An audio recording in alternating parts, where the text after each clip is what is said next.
Hello, we're kicking off the second week of this 14-day challenge. Thank you so much for following along with me. I hope you're really enjoying this challenge. Today we don't have a lot of new things. We're doing some more review of the things that we started yesterday and the day before. We're practicing our C major scale, hands together. We're learning a new melody by ear. And we're putting Lavender's Blue hands together, and we're putting Happy Birthday hands together. So lots of new coordination going on with some things that aren't just brand new. That's how we always want to do that. We don't want it to be overwhelming in the beginning. So as always, grab your workbook for today in the link below and meet me back at the piano. Since we've already worked on our C major scale, the hands together, I'm just going to go nice and slow to give you the chance to play along with me. As always, start by reviewing hands separately if you feel the need to. I do advise that. Hit pause really fast, do that, and then let's play C major hands together. So I'll count us in. 1, 2, ready, go.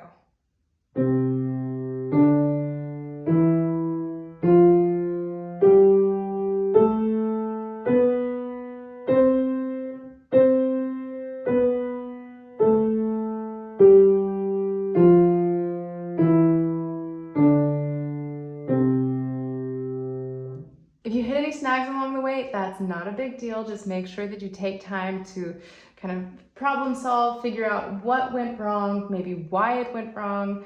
Sometimes it just happens. We trip when we're walking too, right? It's just things happen. Give it another try, and then let's move forward with playing by ear. Today we are doing Spring by Vivaldi. Time for our rhythm drills, and actually earlier than we usually do our rhythm drills because the rhythm here is going to be helping you with the rhythm of the song that we're learning by ear today. Do notice before we start, we're in 4/4 time. We have a pickup measure of 1 beat, which means that the last measure only has 3 beats. So let's give it a try. I'll count in then 1 full measure and then the 3 first beats of the pickup. 1, 2, 3, 4.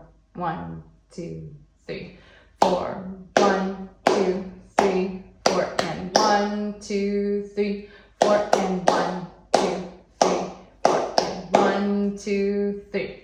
So I think you'll find that useful in just a minute. And then our second example is in 3/4 time. No pickups, just a few eighth notes mixed in, pretty straightforward rhythms the whole time. 1, ready, go. 1, 2, 3, and 1, 2, and 3. 1, 2, 3, 1, 2, 3.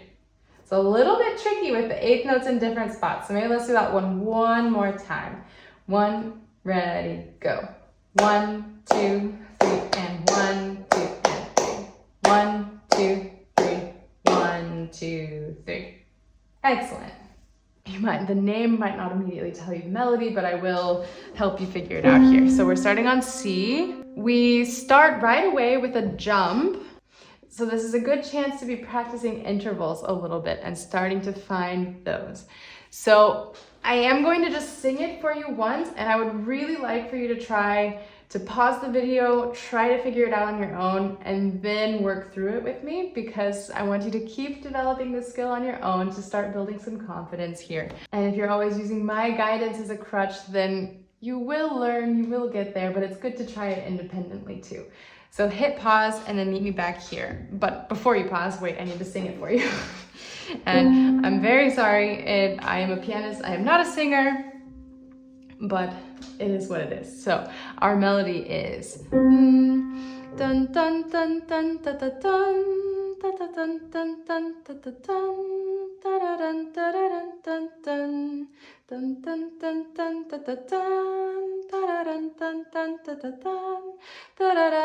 dun dun dun. So it's kind of long, but it's almost 2 times the same thing, and that will help you work through it a little bit. So go chunk by chunk.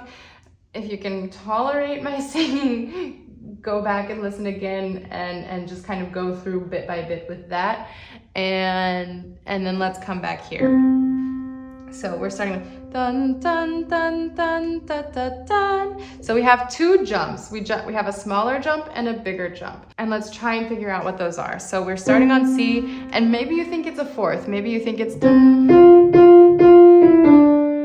But that's not quite right. I think it's a little too far. So let's try going just a third this time. There we go. And now comes the bigger jump. So where could that be going? Maybe that's going to F. Not quite, we need to jump farther. There we go. And then da-da-dun, dun, dun, da-da-dun. So that's basically a repetition. We step down. Da-da-dun, dun, dun, da-da-dun. Da-da-dun, da-da-dun, dun, dun. That's all stepping. Da-da-dun, da-da-dun, dun, dun. And then comes the repetition. We have dun, dun, dun, dun, da-da-dun. Da-da-dun, dun, dun, da-da-dun. Da-da-dun, da-da-dun, dun, dun.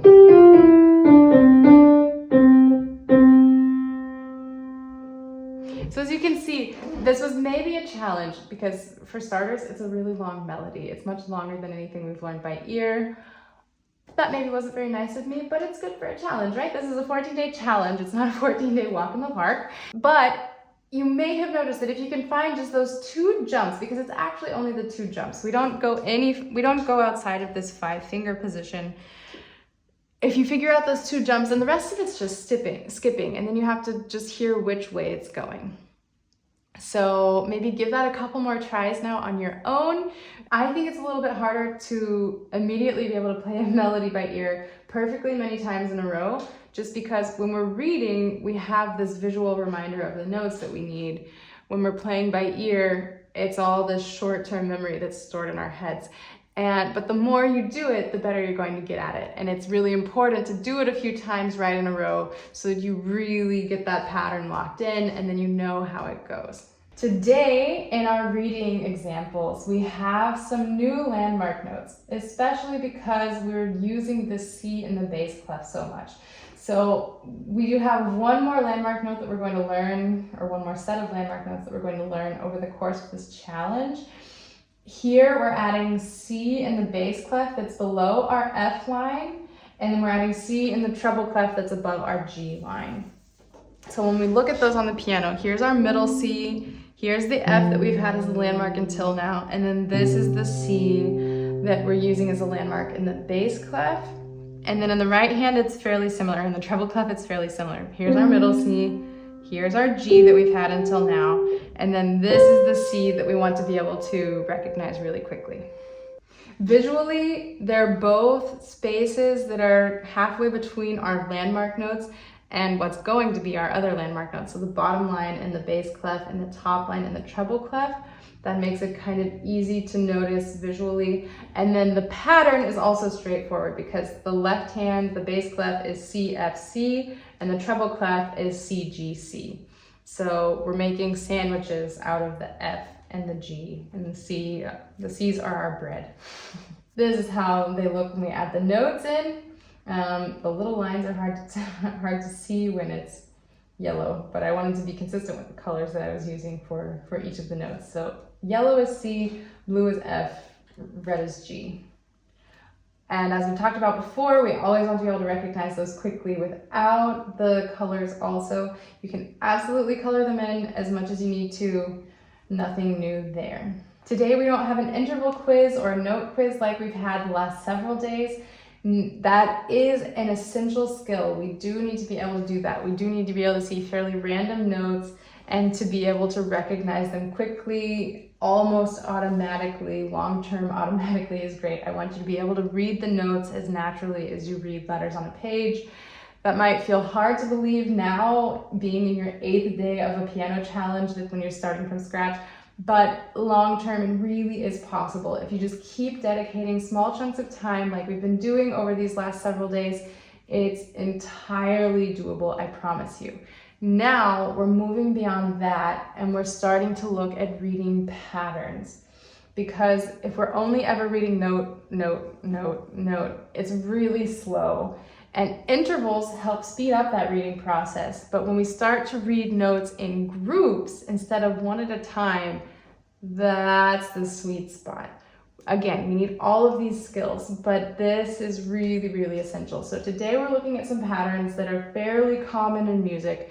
Some of them will be just stepping, some of them will be just skipping, or a mixture of thirds and fifths, or you'll see what pops up for us. But so here, we're starting on our newest landmark note. We're starting on our C in the bass clef. And then when you see a pattern like this, my goal for you long term is that you see, C stepping up. It steps all the way up. We have 4 notes, and then you can just play it that simply. You don't necessarily have to name every single note. I want you to be able to see the pattern and to translate that into what you're doing at the piano. If you can name it at the same time, bonus points. C, D, E, F. And then here is another kind of typical pattern. We're starting on our treble clef G, and then I want you to be able to quickly see, okay, G, skipping up, and then I go back to my G at the end.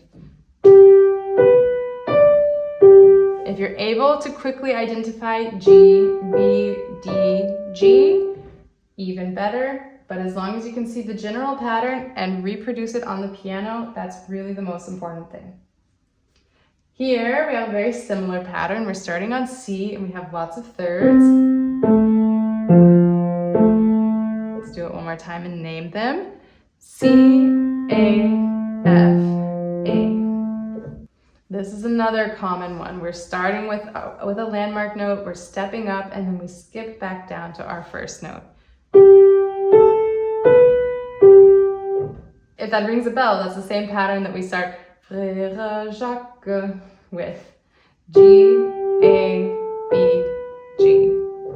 But Robin, we started on C. Yes, many patterns. We can play these patterns in any different key. In this case, we'd be playing in G major. That's a story for another time. But the point is, it's a pattern that we recognize. It's a pattern that we've played already, and it's something that we want to be able to recognize quickly when we're reading on the staff. Starting on treble clef G, skipping down, stepping up. One more time, naming the notes. G, E, C, D. And then here we have kind of the opposite pattern. Before we were skipping and then stepping, now we're stepping and then skipping. We're starting on middle C. And then after the first 3 notes, we skip. C, B, A, F. Now it's time to put Lavender's blue hands together.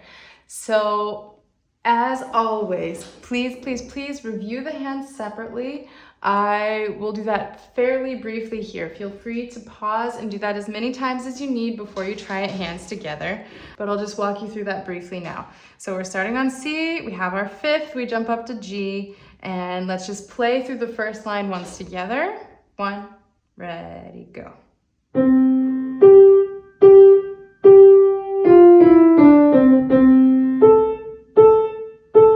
Just until there. And in the left hand, let's go that far also. 1, ready, go. 1, 2, 3. 1, 2, 3. 1, 2, 3. 1, 2, 3. Okay, now let's try putting that hands together. We always want to go slower the first time we do hands together. And like I've told you before, don't worry so much about staying in a steady beat. That will come as long as you're able to play the hands separately in a steady beat and with the correct rhythms, you're going to be fine. But the first time hands together, we have lots of wiggle room. We're gonna bring that rhythm back in just a minute. So first, let's go through it nice and slow. So we have C's in both hands. 1, ready, go. C, G, G, and then the left hand switches to E. Right hand stays on G. 2 and 3 and 1. That's a fairly simple change. 2, 3, 1, 2, 3. Let's try that in tempo now. So still very slow, but staying with a steady beat. 1, ready, go. 1, 2, 3, 1, 2, and 3, 2, 3, 1, 2, 3. Great. Then for the next row, the first two measures we already know, we've already played hands together, and then it's just the two after that that we have small changes. So let's go nice and slow and talk through it again. 1, ready, go. 1, 2, 3, 1, 2, and 3, and now both hands need F. 1, 2, 3, and then both hands move down 1. So F moves down to E, D moves down to C. 2, 3. Now let's try that in tempo. 1, ready, go. 1, 2, 3, 1, 2, and 3, and 1, 2, 3, 1, 2, 3. As I've said what I feel like 100 times already, you can absolutely just repeat that exactly for the next two rows. But for anyone who wants to use the variation that's written out explicitly on your music, I'll show you how that goes now. So now the left hand is playing. We don't need to work on the right hand because we've gone over that already. Let's review the left hand really quickly. Third row. 1, ready, go. 1, 2, 3. 1, 2, 3.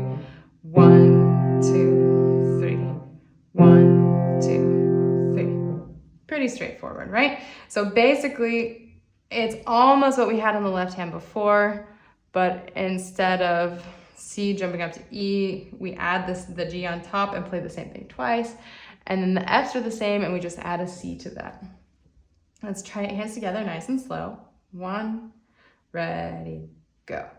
1, 2, 3, 1, 2, and 3,